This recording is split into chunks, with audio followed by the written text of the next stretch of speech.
Tingkatkan tekad, kuatkan hati. Negeri ini memanggilmu kawan. Belajar, bergerak, berbagi untuk negeri. Guru penggerak, majukan pendidikan. Guru penggerak menghamba pada murid. Kreatif, rancang pembelajaran. Hargai potensi, tingkatkan prestasi. Lahirkan profil pelajar Pancasila. Belajar, bergerak, berbagi untuk negeri. Kita menjalin kolaborasi. Belajar, bergerak. Assalamualaikum warahmatullahi wabarakatuh. Semangat pagi. Pagi, luar biasa, tetap semangat. Baik, terima kasih. Yang terhormat Bapak Kepala SMP Negeri 3 Sangatta Utara, Bapak Daud Boro Patoding, SSMPD. Yang terhormat seluruh rekan kerja Dewan Guru SMP Negeri 3 Sangatta Utara. Selamat siang semuanya. Alhamdulillah, puji syukur di siang hari ini kita dalam keadaan sehat dapat berkumpul bersama di ruangan kita ini dalam kegiatan praktik baik diseminasi tentang budaya positif praktek baik untuk modul 1.4. Baik, untuk pembukaan, marilah kegiatan ini kita buka bersama dengan bacaan basmalah. Bismillah. Mudah-mudahan nanti kedepannya untuk kegiatan ini lancar. Untuk sambutan yang pertama, kami persilakan kepada Bapak Kepala SMP Negeri 3 Sangatta Utara, kepada Bapak Daud Boro Patoding, kami persilakan. Saya dulu saja ya. Ya, terima kasih atas kesempatannya yang saya hormati Bapak Ibu, rekan-rekan tenaga pendidik dan tenaga pendidikan SMP Negeri 3 Sangatta Utara. Pagi ini ya sama dengan yang dilakukan Bu ini dulu tentang diseminasi budaya positif. Harapannya bahwa setelah kegiatan-kegiatan ini itu ada tindak lanjutnya bagi siswa kita, terutama di SMP Negeri 3. Jadi jangan sampai hanya sampai setelah diseminasi ya sampai di situ. Tapi minimal dari sini ada tindak lanjutnya nanti. Karena sekolah kita sebenarnya kalau guru penggerak, informasi yang saya dapat sebenarnya sekolah penggerak itu tidak boleh ada lagi guru penggerak sebenarnya. Karena materi-materinya itu kan hampir sama. Sama dengan yang disampaikan kemarin. Ya apa yang dilakukan oleh Bapak Ibu yang Bapak Ibu semua ya, daripada Bapak-Bapak. Ya apa yang dilakukan oleh Bapak Ibu-ibu yang sudah masuk dalam JGP itu rata-rata sama dengan yang kita akan lakukan di dalam sekolah penggerak. Cuma waktunya kalau sekolah penggerak itu kan kita 3 tahun, prosesnya agak panjang. Ya misalnya ini budaya-budaya positif ini nanti materi ini di sekolah penggerak itu nanti di bulan Januari. Jadi apa yang teman-teman sudah lakukan duluan, berarti kan kita tidak terlalu susah nanti. Nah, seperti pembelajaran berdiferensiasi kan di guru penggerak juga ada. Terus nanti ini bulan bulan November kita itu ada perencanaan berbasis data dalam pengusulan rencana kerja tahunan dan rencana kerja anggaran sekolah itu untuk 2024.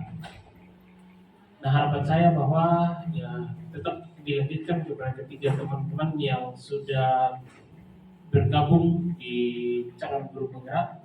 Harapannya bahwa apa yang sudah didapatkan selama kegiatan berlangsung ya bisa didiseminasi sama teman-teman sehingga itu menjadi tindak lanjut di dalam sekolah kita. Kalau budaya-budaya positif kan sebenarnya sudah masuk dalam kebiasaan-kebiasaan yang memang sudah kita lakukan. Ada beberapa yang sudah kita lakukan. Nah, mungkin masukan dari teman-teman nanti itu menjadi kita jadikan untuk menjadi budaya positif di SMP Negeri 3 Sangatta Utara. Mungkin itu saja dari saya. Saya kali lagi selamat berdeseminasi, saling berbagi praktek baik kepada teman-teman yang ada di sini, serta terakhir juga ya mungkin masih ada gelombang berikutnya. Sebenarnya ada yang mungkin ada yang mendaftar untuk ikut lagi karena kemungkinan besar kan guru penggerak itu kalau ada gelombang berikutnya mungkin itu terakhir karena kan nantinya kan beda menteri lagi ya, kita kan masuk ke pemilihan umum jadi kemungkinan itu ada perubahan. Nah, sehingga kalau ada kesempatan jangan menganggap bahwa saya ini masih honor, saya ini tidak usah melihat dari situ.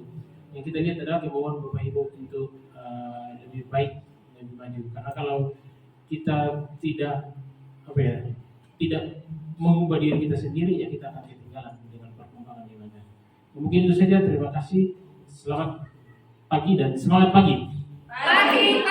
Pagi, luar biasa, tetap semangat. Kepada Bapak Daud Boro Patoding, SSMPD, yang telah memberikan kata sambutan untuk pembukaan kegiatan kita di siang hari ini.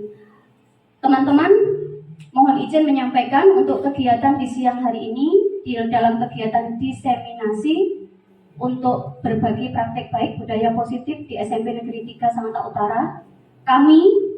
Kami bertiga, ada Ibu Eviliana Pak Pahan SPD, kemudian Ibu Destia Anggraini Pratama SPD, dan saya sendiri Endang Nordiana SPD.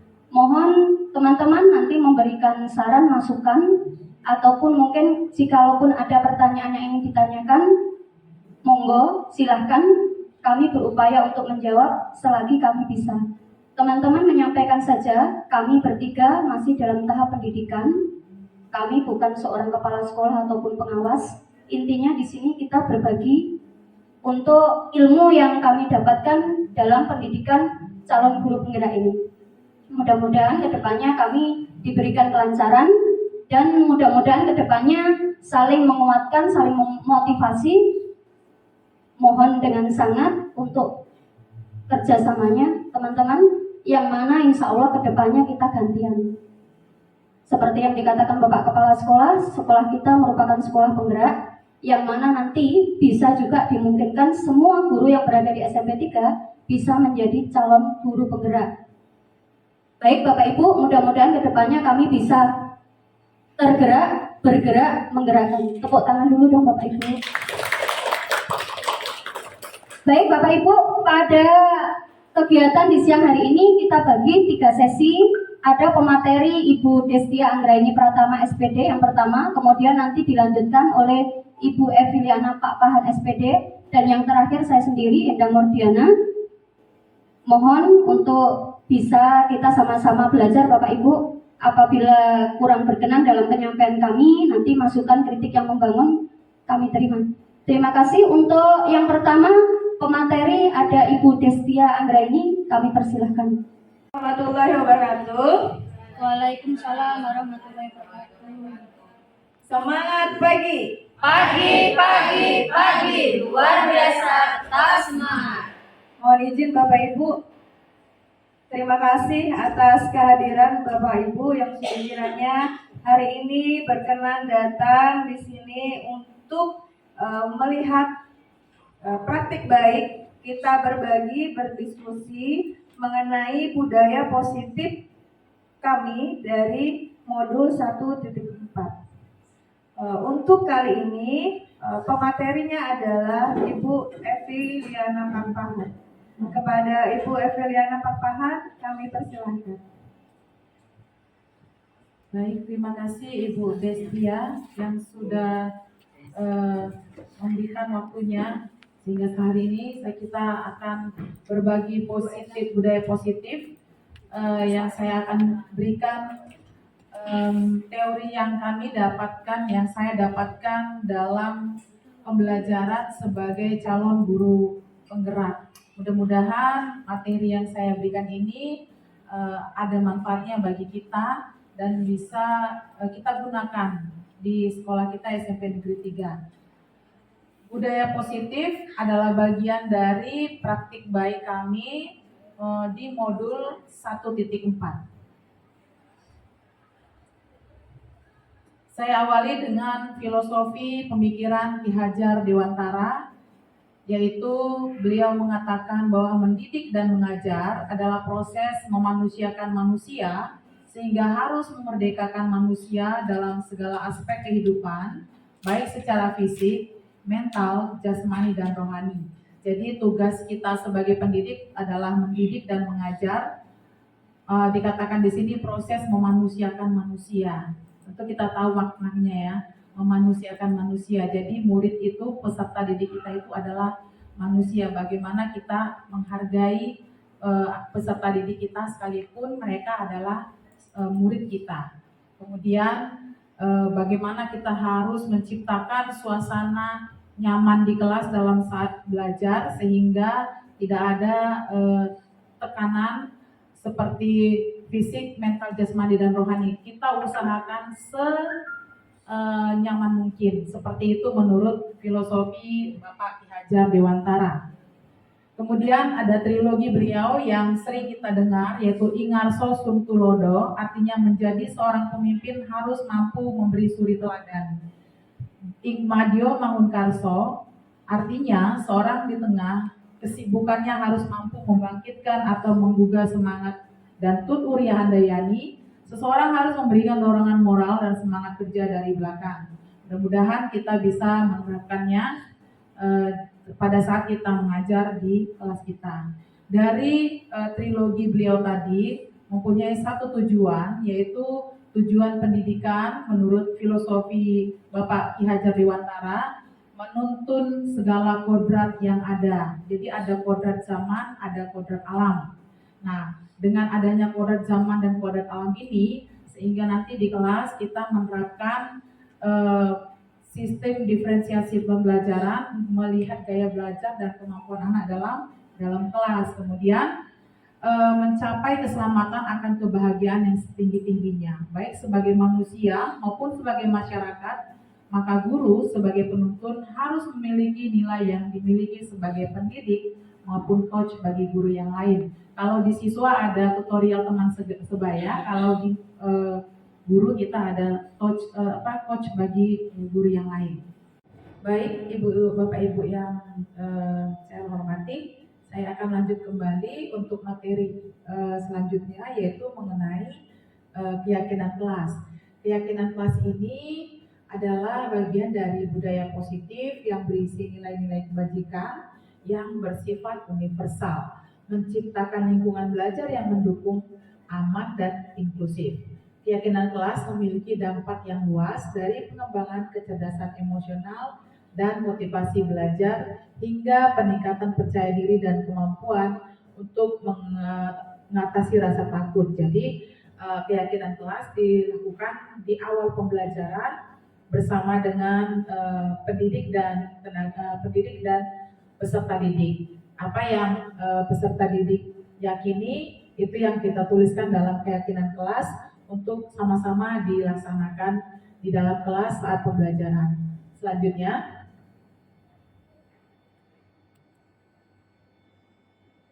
nah, mengapa tidak peraturan saja? Mengapa harus keyakinan kelas?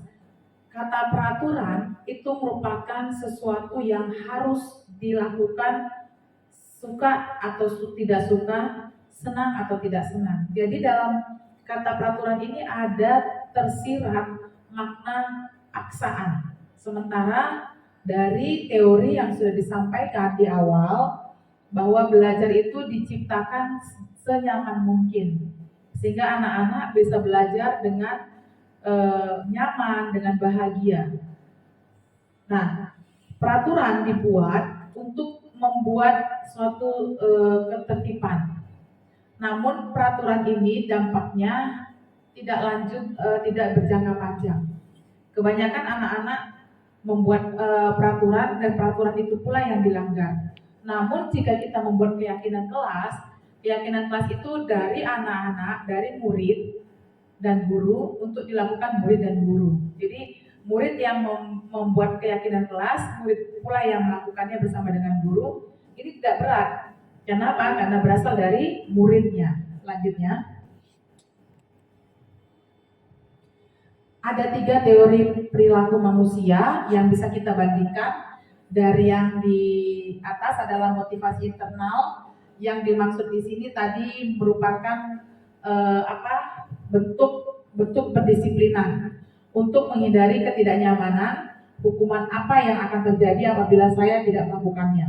Nah, jadi anak-anak itu melakukan disiplin itu hanya untuk menghindari hukuman, hanya supaya tidak dimarahi, tetapi motivasi dalam dirinya tidak ada. Ya, yang kedua, motivasi eksternal untuk mendapatkan imbalan dari orang lain atau institusi, apa yang akan saya dapatkan apabila saya melakukan. Istilahnya, kalau saya melakukan ini saya dapat apa? Kalau saya tidak melakukan ini saya tidak dapat apa-apa. Nah, ini membuat anak-anak ketergantungan terhadap hadiah, terhadap untung. Jadi dia memikirkan untung dulu baru dia lakukan. Ini tidak membuat anak-anak termotivasi dari dalam diri. Namun ketika kita melakukan motivasi internal, yaitu tujuan disiplin positif, maka anak-anak ini akan menghargai dirinya sendiri. Saya akan menjadi orang yang seperti apa bila saya melakukannya. Di sini ada tersirat kesadaran bagi anak-anak. Kalau saya tidak melakukannya, maka saya akan seperti apa. Jadi sadar kalau saya melanggar suatu disiplin, saya nanti seperti apa. Jadi tidak ada di sini paksaan, tetapi kesadaran oleh peserta didik itu sendiri. Selanjutnya, di sini kita melihat bahwa budaya positif itu ya diterapkan di sekolah karena dia mempunyai nilai-nilai kebiasaan yang berpihak pada peserta didik. Budaya positif bukan berpihak kepada peserta pendidik, tetapi kepada peserta didik, sehingga peserta didik itu dapat berkembang, pribadinya berkembang menjadi pribadi yang positif. Seperti apa? Yang positif itu pribadi yang kritis, pribadi yang hormat, dan pribadi yang bertanggung jawab.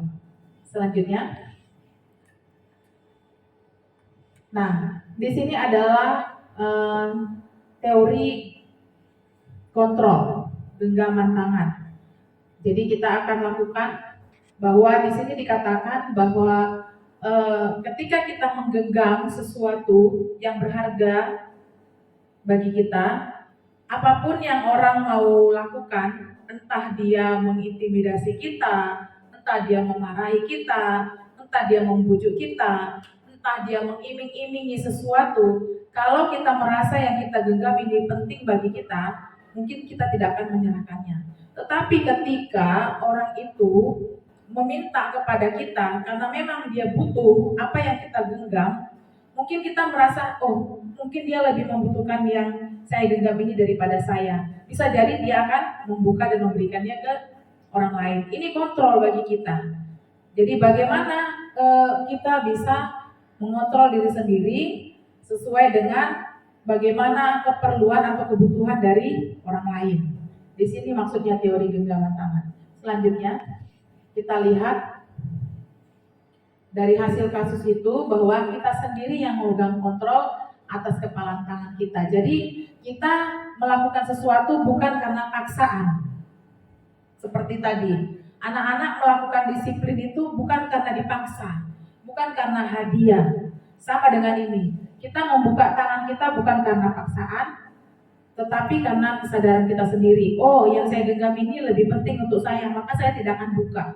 Atau yang saya genggam ini mungkin lebih diperlukan oleh orang lain, maka saya akan buka dan berikan ke orang lain. Seperti itu maksudnya teori kontrol. Selanjutnya, perubahan paradigma teori kontrol atau ilusi kontrol. Ada beberapa. Yang pertama, ilusi selama ini bahwa guru mengontrol murid.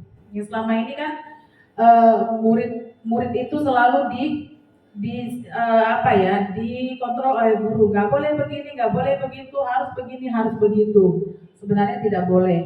Kemudian ilusi bahwa kritik dan akan membuat orang merasa bersalah, dapat menguatkan karakter. Jadi kalau selama ini kalau ada masukan dari orang atau kritikan yang kita tidak suka, langsung kita katakan itu nggak perlu karena itu membuat kita down atau semangat kita turun. Sebenarnya tidak, bahwa kritikan itu sebenarnya membangun kita menjadi lebih baik. Kemudian ilusi bahwa semua orang penguatan positif, efektif dan bermanfaat.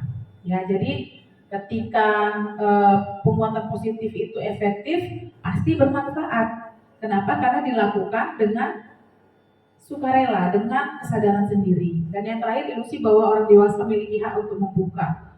Ya, selama ini kita guru, kita punya hak atas murid. Kita yang mengontrol murid. Murid harus begini, murid harus begitu, murid harus melakukan ini. Sebenarnya salah.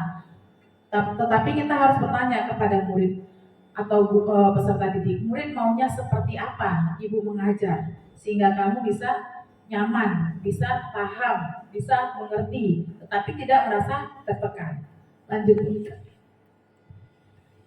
Nah, di sini ada dikatakan disiplin adalah kemampuan memerintah diri sendiri dalam mengontrol dan menguasai diri untuk memberikan tindakan yang mengacu pada nilai-nilai yang kita hargai dengan penuh tanggung jawab tanpa diperintah orang lain. Jadi di sini ada kesadaran penuh, tanpa diperintah anak-anak sudah membersihkan kelas, tanpa diperintah anak-anak sudah mengerjakan tugas. Jadi ada kesadaran diri sendiri dari keyakinan kelas yang dilakukan. Nah, oleh sebab itu dikatakan bahwa Anda tidak bisa mengontrol orang lain, hanya Anda yang bisa mengontrol diri Anda sendiri. Jadi kita tidak bisa bilang orang lain supaya menjadi lebih baik, tetapi kita yang harus memacu diri kita untuk menjadi lebih baik. Ya. Kemudian kita lihat nilai-nilai yang kita hargai karena mengandung nilai-nilai kebajikan, yaitu maksud dari nilai yang kita hargai adalah nilai kebajikan yang sifatnya positif. Jadi nilai kebajikan itu tentu mengandung hal yang positif yang merupakan tujuan mulia yang ingin dicapai. Kemudian nilai-nilai kebajikan yang ingin dicapai oleh setiap anak Indonesia kita kenal dengan profil pelajar Pancasila atau P5, dan nilai-nilai P5 itu atau profil pelajar Pancasila diantaranya beriman dan bertakwa kepada Tuhan Yang Maha Esa, bernalar kritis, berkebinekaan global, bergotong royong dan kreatif. Selanjutnya ada 5 posisi kontrol guru. Jadi sadar atau tidak sadar kita sudah melakukan 5 posisi kontrol. Namun ada yang lebih dominan yang kita masih lakukan dan yang harus kita tinggalkan, kita berubah menjadi posisi kontrol yang kelima. Yang pertama adalah penghukum. Di sini guru itu selalu kesannya kalau murid tidak melakukan sesuatu, maka guru yang menghukum. Kalau murid nakal, maka hukuman akan diberikan oleh guru. Membuat rasa bersalah, di sini guru atau kita pendidik sering membuat murid merasa bersalah. Aduh, bagaimana ya, seperti itu. Jadi keyakinan kelas atau rasa bersalah itu bukan dari dalam diri murid, tetapi dari guru atau peserta didiknya. Kemudian posisi kontrol kita sebagai teman, kita menempatkan diri kita sebagai teman dan pemantau. Pemantau di sini memantau, melihat, mengamati bagaimana peserta didik dalam proses belajar, dan yang terakhir adalah manajemen atau manajer atau coach ya. Nah, ini adalah bentuk diagram di mana motivasi, ada identitas gagal, ada identitas berhasil, dan ada identitas pada kontrol diri. Kita bisa belajar. Yang kita tuju adalah posisi kita sebagai manajer. Manajer ini kita lebih mengutamakan coaching. Jadi ada ruang bagi murid atau peserta didik untuk murid itu bisa menyadari apa yang dia lakukan, seperti apa yang harus dia lakukan secara sukarela tanpa harus ada paksaan dari pendidiknya. Lanjutnya. Nah, ini pernyataan-pernyataan yang menjurus kepada hal-hal di mana posisi kita berada sebagai pembuat orang bersalah. Kalimatnya, saya kecewa sekali dengan kamu. Nah, ini selalu menimbulkan rasa bersalah kepada peserta didik ketika kita mengatakan bahwa kita kecewa dengan peserta didik. Kemudian penghukum. Kata penghukum, kamu tidak pernah benar melakukannya, maka ibu akan memberikan hukuman kamu hari ini. Nah, seperti itu. Nah, posisi kontrol sebagai teman, biasanya kita mengatakan, ayolah lakukan demi ibu bapak. Nah, ini lebih bersahabat kalimatnya. Kemudian pemantau, apakah kamu mau mendapatkan stiker bintang hari ini? Nah, ini ada seperti toleransi bertanya kepada peserta didik. Namun sebagai manajer, ini harapan kita bisa mengatakan bagaimana kamu bisa menyelesaikan masalah ini. Jadi kita bisa membuka pemikiran anak-anak untuk bisa melakukan apa yang dia bisa lakukan untuk bisa mencari solusi bagi masalah atau kesulitan yang dia hadapi. Selanjutnya,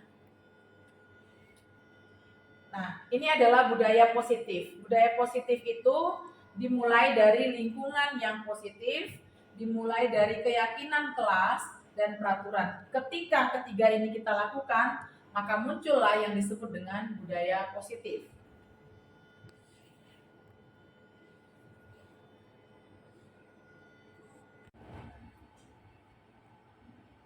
Ya, di dalam refleksi, ini refleksi yang ada dua. Yang pertama refleksi dari teori yang sudah atau materi yang sudah saya sampaikan di awal, bahwa hal yang menurut saya penting dalam menciptakan budaya positif adalah kolaborasi atau kerjasama yang baik dari semua warga sekolah maupun stakeholder yang ada di kelas maupun di sekolah, sehingga sarana prasarana sekolah dapat juga mendukung. Artinya ada kerjasama yang baik bagaimana menyelesaikan suatu kasus bersama-sama. Kemudian kerjasama kolaborasi warga sekolah dalam mewujudkan nilai-nilai kebajikan diperlukan agar dapat membangun budaya positif sekolah. Jadi sarana dan prasarana sekolah ini sangat menunjang bagaimana kita bisa mewujudkan sekolah yang nyaman, aman, mendukung proses pembelajaran yang menyenangkan, seperti yang dikatakan pada pemateri kita yang kemarin, sekolah kita buat seperti taman siswa. Seperti itu, senyaman mungkin.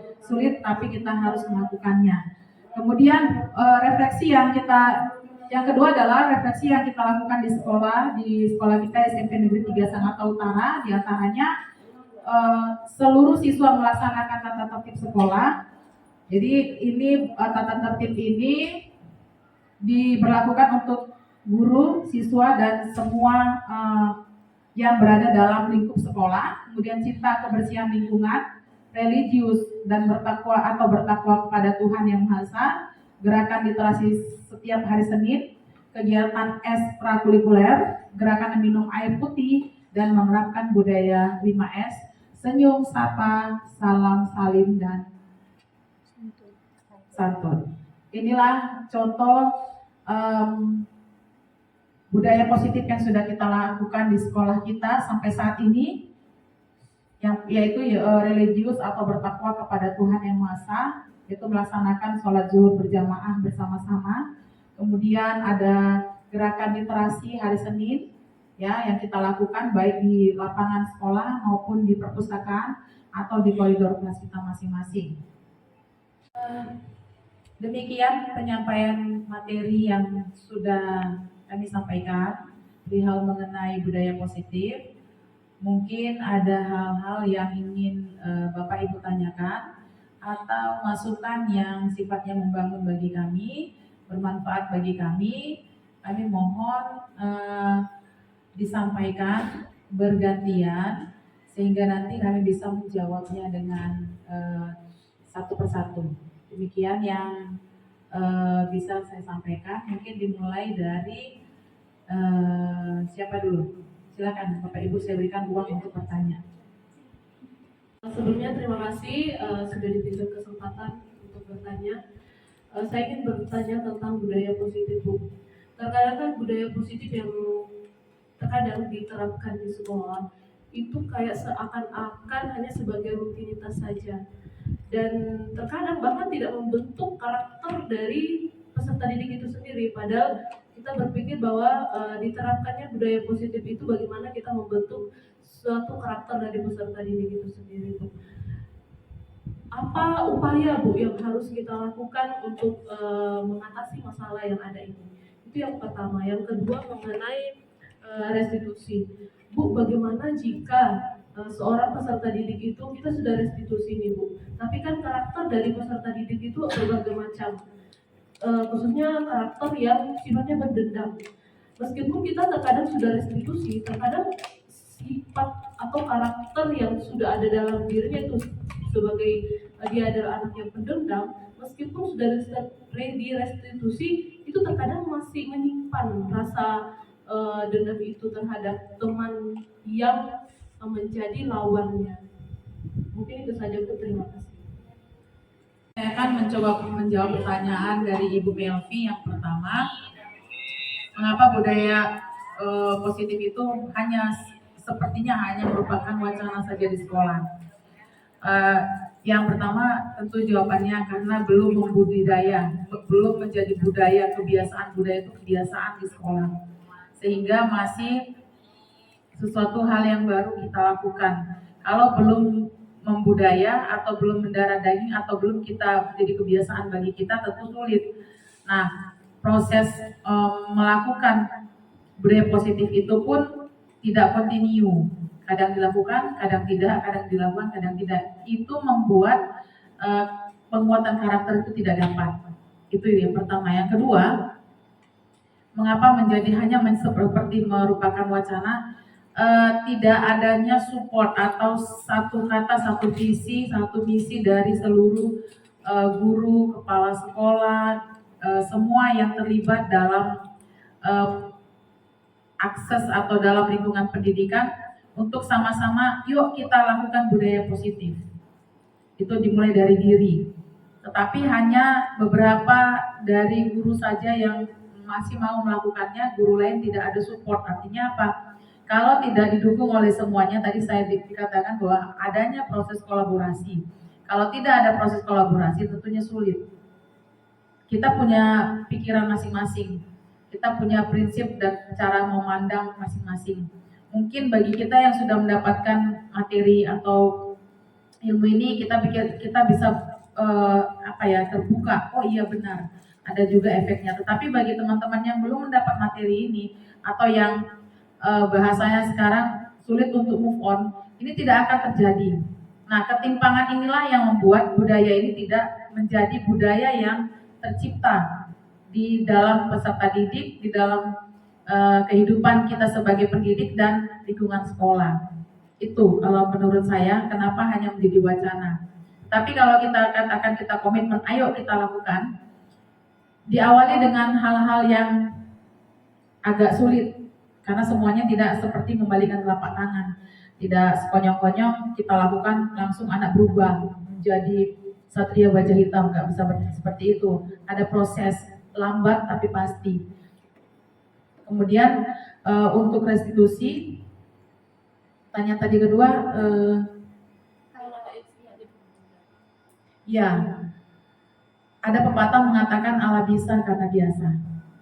Jadi kalau kita sudah membiasakan anak ini untuk kita berikan wejangan, ceramah atau arahan atau bimbingan bahwa kita sudah tahu di awal, kita sudah tahu karakternya pendendam, kita mulai kikis dengan nasihat-nasihat. Tetapi ini tidak bisa instan, lama prosesnya. Masalahnya ke kita lagi sebagai pendidik. Bisakah kita melakukannya sampai anak ini berubah?